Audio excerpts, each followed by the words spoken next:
Hi, my name is Madison Griffin.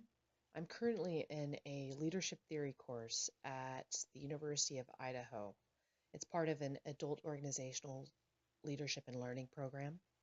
And today I will be discussing my wildly important goal, or WIG, which is to earn a faculty position at a small state or large regional university within 10 years.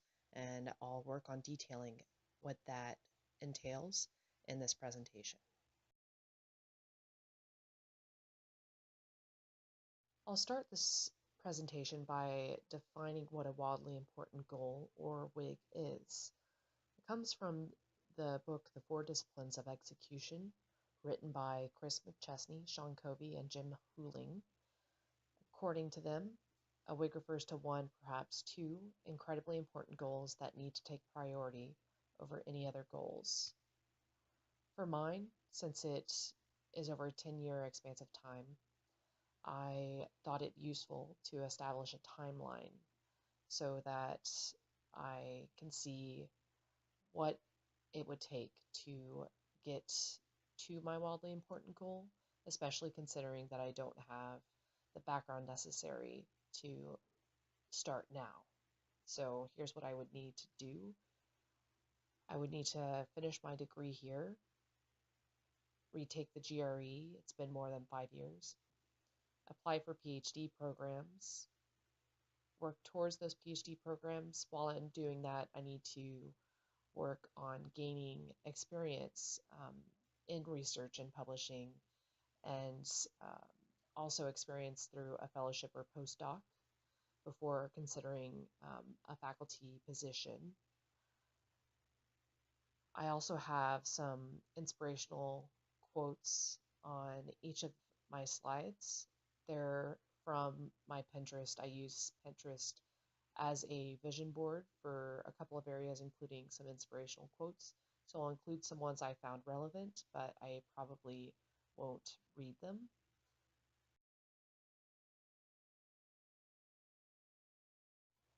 The timeline is useful so that I can see where I'll be going long term, but it's a little more difficult to see how it affects my life on a day to day, weekly, and semester basis. The first box itself takes, which is to complete my AOLL degree, takes 2 years. So I decided to break down um, what I need to do while I'm earning that AOLL degree and what I need to focus on. Um, there are a couple of things, since I'm a new grad student in the field, that I need to accomplish while I'm here. I need to familiarize myself with the major theories and terminology of the field. I need to learn about major publications and associations in the field. I need to engage in pedagogical research. I need to network to help me feel grounded in my new field. And I need to look into publishing opportunities. McChesney, Covey, and Huling have words for the type of measurable results that you can work on. You can have a lag measure, which measures whether you've reached your end results. Completing my AOLL degree would be an example, but that would be the graduation. It wouldn't say how I got there. A lead measure, on the other hand, would are predictive and influenceable measures that would lead you to completing um, to getting to that end results, to that lag measure. So, in order to create some lead measures for my time here, I've made a list. I would like to start a field note style journal. I would like to read faculty research, especially University of Idaho faculty. I would like to attend college related and interdisciplinary events for graduate students on campus so that I remain motivated, and also to work on my networking skills. And I would like to present at two or more regional conferences. This is so I get familiar not only reading about my field, but researching, talking about it, presenting in my field.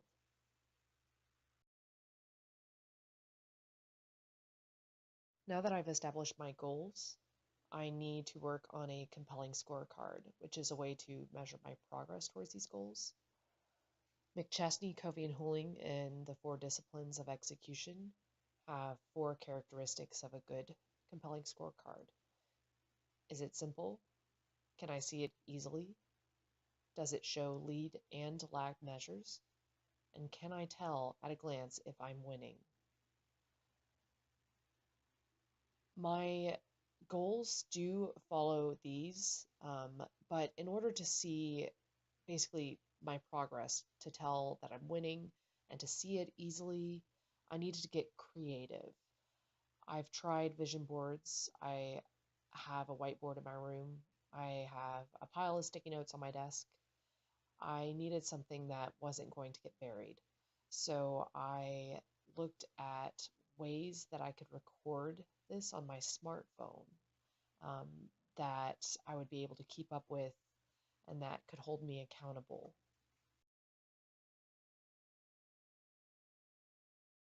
I've tried several habit trackers before and decided that this one, Loop Habit Tracker, would work best for what I was trying to do. It has a very simple interface.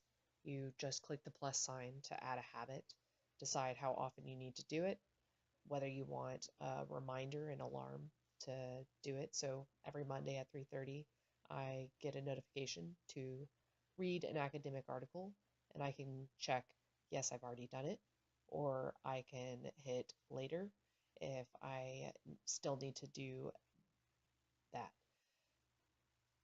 When you do click on the habit, it shows you an overview of what your score is, how strong your habit is, whether you're consistent, and also shows best streaks if you find that to be motivating.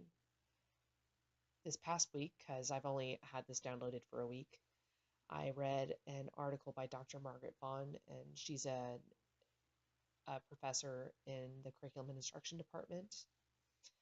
She focuses on agency in the classroom and literacy, and she wrote an interesting article a few years ago about teachers and how they incorporate their educational philosophies into the classroom and how that interacts with the state mandated and federal mandated standards that they have to follow, whether it works with their philosophies pretty flawlessly or whether they have to look at other ways to work it in.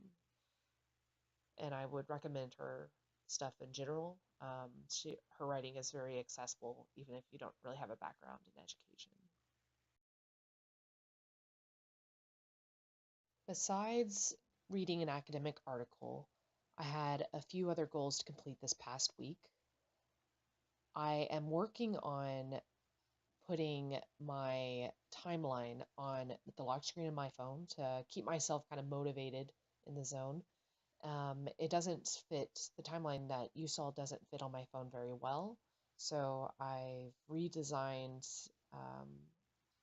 the timeline to be in an hourglass. And I'm going to see kind of how that works to motivate me. But as I complete things, like if I complete the GRE, the word would go to the bottom of the class. And another thing that I was working on is researching what I would like to use to create my journal, my academic journal. And I've decided to borrow a Rocketbook Wave Smart Notebook from the Docheo Center at the University of Idaho. And it's less than $30. This is a snip from Amazon here. I'll have the opportunity to use the Rocketbook Wave Smart Notebook this weekend when I do some research for another class. I'll be excited to try that out. Thank you again for listening to my presentation on my wildly important goal, which is to earn a faculty position at a small state or large regional university within 10 years.